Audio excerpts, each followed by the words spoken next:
Ken, you said that there were two primary areas of focus: goaltending and third line center. So obviously, to date, you've got one of those things done.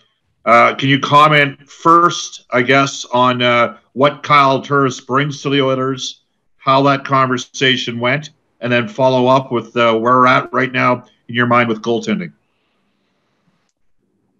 First on Turris, Dave Tippett and I talked to him about, obviously he was on the marketplace, what we've got to offer, and what was important to him, and he wanted to win. He wanted to go to a team that he thought he could contribute, and also had a chance to win. And he feels that we offered that. From us, obviously he's a veteran player. I know that it's been I think a bit of a struggle for him in Nashville. Obviously he got bought out, but certainly he was a key player in Ottawa, especially when they went to their run of Game 7 of the third round against Pittsburgh. So he shoots right. We believe he can give us some secondary scoring in the bottom six, and shoots right, gives us a right shot center iceman to go along our left shot center iceman. And obviously he's a veteran guy, and he's been in the league for a long time. As far as the goaltending position, talked to a lot of people today. At this time right now, we don't have much going. Obviously, a lot of goalies have gone off the board, so we'll see what happens here over the next period of time. Okay, next question to Jim Matheson. Jim, as soon as your microphone's active, you can ask your question. Ken, can you, the situation with Oscar Klefbom, is that leaving you so much up in the air as to you don't know exactly when he's coming back? I mean, I saw a thing today that it's arthritis in his shoulder, and maybe you can confirm or deny that or whatever. But if you knew one way or the other that he was having surgery, would it make it easier for you to say, yeah, we're getting this defenseman? I'm planning, I'm sort of planning that he's not going to be back, or not going to be back for a while. Is it making it difficult to plan? Maybe a touch, but I talked to JP Barry a number of times through September leading up to the free agency period. So I'm sort of planning that he won't be with us at start, and maybe not all year. So that hasn't had a lot of impact, no. Good, Jim. Next question to Mark Spector. Mark, as soon as your microphone's active, you can go ahead. Yeah, Ken, this is Turris. To get a guy like Turris with that kind of, offensive pedigree to be your third line center. Lots of times third line centers are, a little more mucker grinder, win a face-off, kill a penalty guys. He's been a third overall pick. He was counted on in Ottawa, certainly, and hoped for in Nashville for tons of offense. Is he, I guess my question is this a higher skill, more offensive third line center than perhaps you envisioned when you went into this thing? Yeah, probably. Obviously it's different times. I think, obviously in the last couple of days he got bought out. He had to make a decision here over the last couple of days on where he wanted to head with his career. We reached out to him, to his agent, Kurt Overhart, and asked him if he would be interested in coming. One of the things you talk about is what their expectations are in terms of compensation. Told him that we would be interested if it was under 2. And ultimately, we got a deal done at 1.65. So I think it's different times with the pandemic and the economics and the flat cap being at $81.5 million for the foreseeable future. So it's different times. So I don't think that we would have expected to be able to get a player like Kyle in a normal year, but this isn't a normal year. Now, if any team out there would have added a Jesse Puljujarvi as a UFA, they would have been probably making a lot of noise about it. You get him to back in the fold. You get your third line center. You sign a depth guy in Ennis. Do you feel like the goalie's out there to sort of cap this as a successful free agent season for you? Well, that's as we went into this, Mark, much like last year, up front, we were trying to get a little bit third line center, a little more offense from the bottom part of the roster. I thought last year, the bottom part of the roster did a great job in checking. There's people down there that were a big part of us being in the top 2 or 3 teams in penalty killing. But we're trying to get a little more offense spread throughout the lineup. So with Puljujarvi getting him back and adding Kyle Turris, we liked what we saw of Tyler Ennis when he played well on the line with Draisaitl and Yamamoto. So we've got some options up front. I think we've got good competition. We signed some, Alan Quine, and between him and Russell and Benson and McLeod and Nygaard, we think that we're going to have some good depth. We're going to have good competition. Expecting that there's going to be, a real compacted schedule, probably, a game every 2 days or just a little bit over. So we wanted to have some depth. So I think that we've got real good depth up front now. Certainly I got going forward here over the next, whether it's today or tomorrow or the next day, but at some point in time, obviously I've got to add another goaltender and probably another defenseman. We've got some young defensemen that are overseas playing, Bouchard, Broberg, Samorukov. In Samarukov's case, he's going to be in CSK till the end of the season. We'll see. Caleb Jones played well when he came up. I thought that when Klefbom got injured for those 9 games, he had to play almost 20 minutes a night. He did a nice job. So, part of where we're going on the back end is going to be youth, but I'd probably like to, with the uncertainty of, I haven't mentioned Lagesson. I know that Lagesson also wants to come in and battle for a spot here. So, we might look at signing one more defenseman. Again, it's got to be at the right price and at the right fit. But basically, we're done up front. Need to get a goalie going forward here in the next few days, and then again, going to continue to kind of explore what we might want to do on defense. But probably would like to sign one more defenseman. Reed Wilkins, Ched Radio. Go ahead, Reed. Thanks, Andre. Hi, Ken. Ken, actually, you may have sort of just answered what I was going to ask about, because it was about how the defense score looks. And I was thinking, okay, with Benning gone, does that mean we can make the assumption that Bouchard is now a top 6 or 7 for the NHL to start next year, but perhaps not? Could he still be, playing some games in the minors? Well, Reed, here's my thought on young players. I guess, I'm not against a 19-year-old playing in the NHL.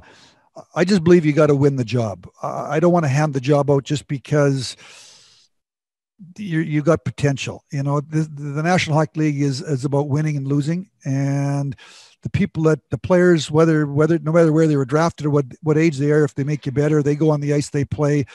And the people that got potential, if they're not ready to take somebody's job, then they got to go to a place. And it's usually the American League, or is it back to Europe, or is it back to, you leave them in junior or whatever, and they got to continue that development process. So, in Bouchard's case, I'm very happy that he's playing on an everyday basis over in Europe. I think that when we come to training camp, that will have him in a real good spot, ready to come in and grab a job. Obviously, he was a top-notch junior. He was picked in the 10th overall.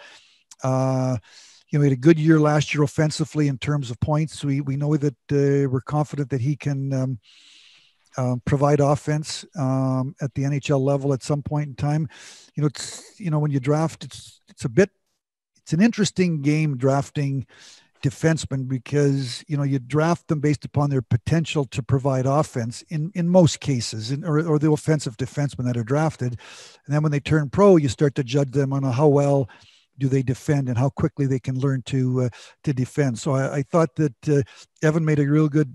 He improved last year. I thought that in the phase 3, training camp when he came, I thought the first week, and we talked to him about it, I thought the first week was he was a little loose, and then I thought that the rest of training camp and every day in practice, the coaches were talking very, very positive about his attention to detail and the things that we want to work on. So now he's gone over to Europe. So certainly in Bouchard's case, I'm not going to hand him a job, but we're going to I want to be positioned so that he can come in and take a job. Thank you, Reed. Next question. I think it's, let's try Ryan Rashog from TSN. Ryan, as soon as your microphone's active, go ahead. Andre, thanks. Ken, just sticking with the defense, I mean, any team that loses their most used, power play quarterback and penalty, I mean, Klefbom's massive for you guys. That's a huge hole to fill. I know you talk about Jones being able to take up a little bit more time, and, Russell has some experience, but when you say you want to add, are you hopeful you can add a defenseman that you would consider a top 4 defenseman? Like, is that sweet spot there between the money you have to spend and enough guys available to potentially add someone of that caliber? I think if your question's about cap space, and there's obviously a couple of defensemen out there that are commanding a lot of the attention. We won't be in those sweepstakes. We don't have that kind of cap space. So I'm going to be looking for more, for lack of better words, I guess, under the radar defenseman. So, ideally a veteran, a guy that's been around the league a little bit. We'll see. One of the things that Oscar did was power play, or quarterback the power play. Just your thoughts on with him not available. Obviously, Bouchard is tailor-made for that sort of thing, but he's not a lock. Are you looking for someone that can run a power play if need be? Yeah, possibly. Yes. Yeah. For sure. Obviously, Ryan, the Clef injury is a huge blow. I mean, it's if he's not back, it's a massive loss. I mean, you're talking about your number 1 defenseman that runs your power play, plays 22 minutes a night against the other team's best players in the prime of his career at the age of 26. You just don't go out and find people to replace those guys unless you want to go out and spend a ton of cap space if you've got that cap space. And then when you get into that competition, there's not only you, but there's other teams. Then that player that's a UFA has to decide to choose you. One thing that this organization has done really well at before I got here and was drafting defensemen. Certainly, Clef was one of those. Darnell Nurse, Bear, Bouchard, Jones, Marino, who actually decided he didn't want to play in Edmonton. I traded him to Pittsburgh. And then last year we drafted Broberg. So it's Samorukov. So we do have lots of young defensemen coming. That's the strength of this organization.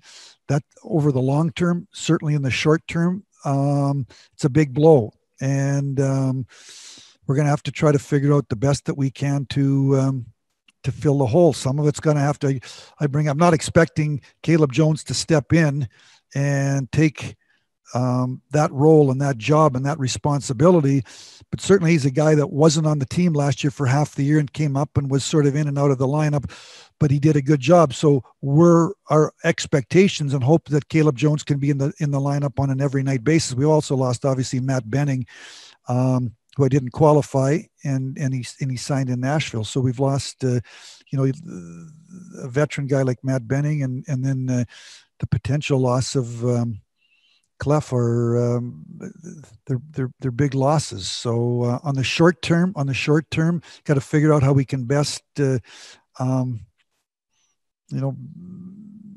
out our defense. On the longer term, I think it's an optimistic because we've got a lot of good young defensemen. Next question back to Bob Stauffer. Ched, go ahead, Bob, as soon as your microphone's active.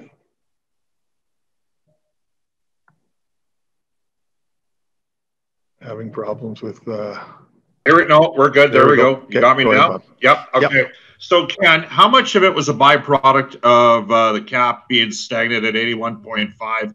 And how much do you think it was just maybe the realization, especially after what happened in 2016?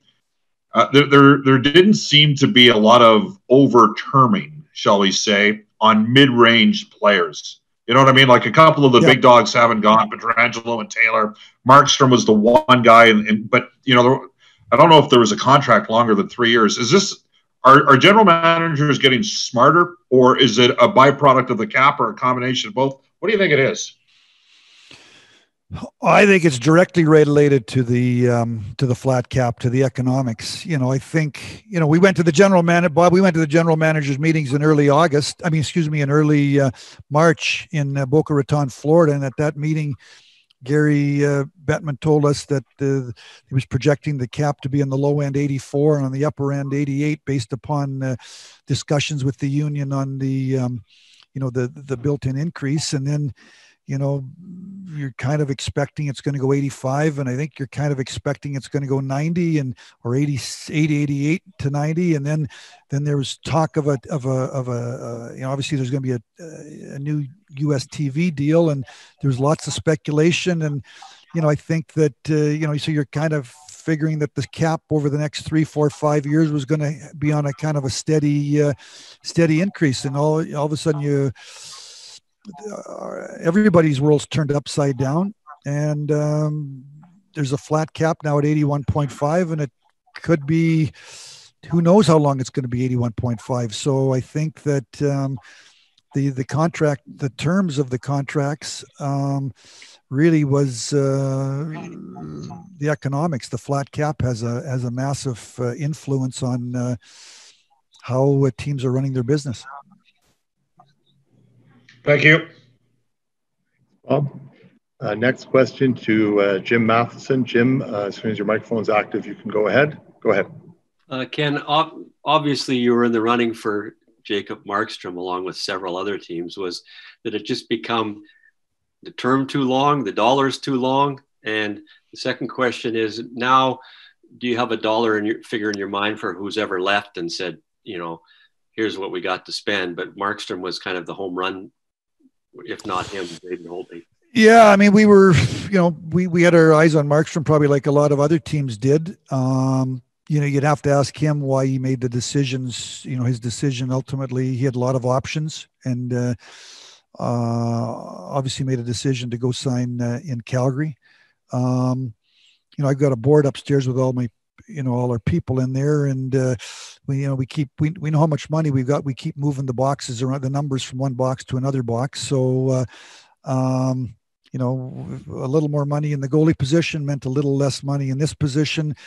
Obviously, I've got Ethan Bear, who's a restricted free agent. I know that I got to get Ethan signed to a contract before the season starts. So, you know, so the money moves around. One box affects another box. You know, the defense box that I'm talking about, the goalie box, what I pay Ethan Bear. So, little more here, a little less there. It's got to always add up to the certain amount to remain under the to be ready to be, you know, salary cap friendly when we have to be.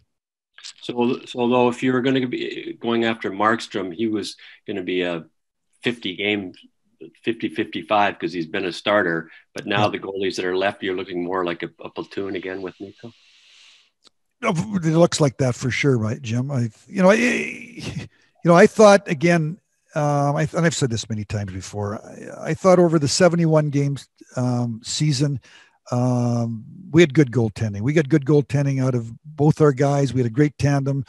I thought it was the strength of our team. You know, if you looked at them both collectively, it was tremendous, and individually they had their down times. But Smitty would pick up Mikko, and Mikko would pick up Smitty, and I thought that it was.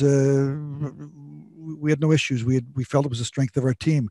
We went into the playoffs with Chicago. I didn't think we played very well. Throw it up and down the lineup.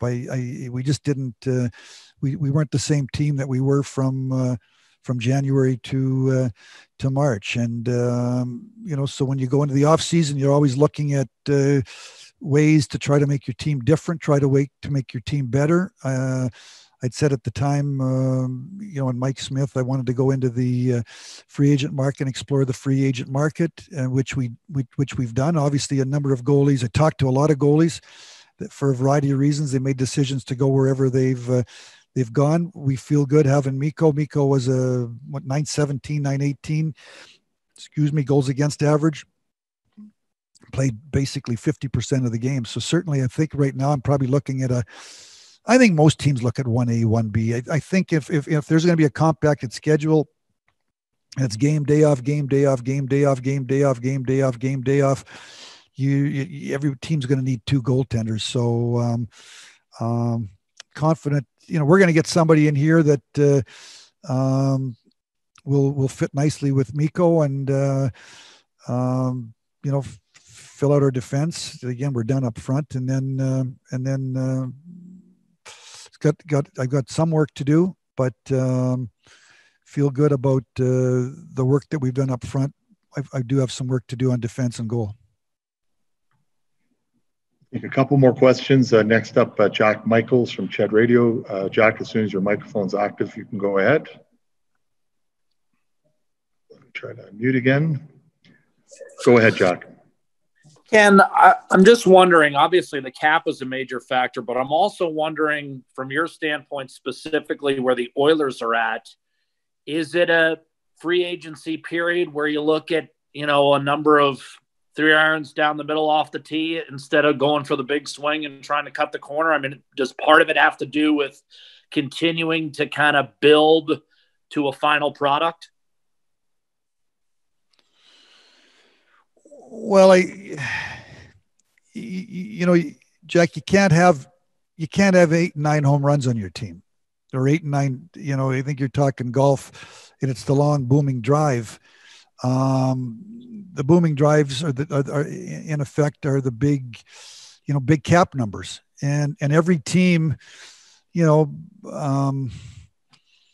I sort of look at it like 20, 50%, 25%, 20, if you go to the cap, 80 million, you probably 4 or 5 players are going to eat up 50% of your cap, and then you got 4, 5, 6 players eat up the next 25% of the cap. And then you fill out your team. The last 11 to 14 players probably take 25% of the cap. So, once you've got your limit, every team gets their limit, because that's just how it shakes down for everybody. And that's, if you go to the max caps, there's some teams that, for a variety of reasons, whether it's budget or it's rebuilding or where they're at, they're not going to that point in time. Certainly, we've been a team here that with their ownership and the support of the fan base, and we spend to the cap. So, we've got star players, we've got difference makers, and the importance of drafting and developing and having young people come on your team. So I think that ultimately you look at your cap space. I looked at my cap space, and maybe in other years you could, maybe you could move some contracts to free up some space. Now teams that are taking that cap space on, they want assets with it. And some teams have done that. We weren't in that position that we had to do that. We were able to add some people today, and we don't have to spend some assets to move some cap space. So I just think that it's, you just look at your roster and you look at what you've got committed, and then you know what you got to spend, and you want to carry 22 or 23 players, and you got to go out and fill your needs the best that you can based upon what cap space you've got.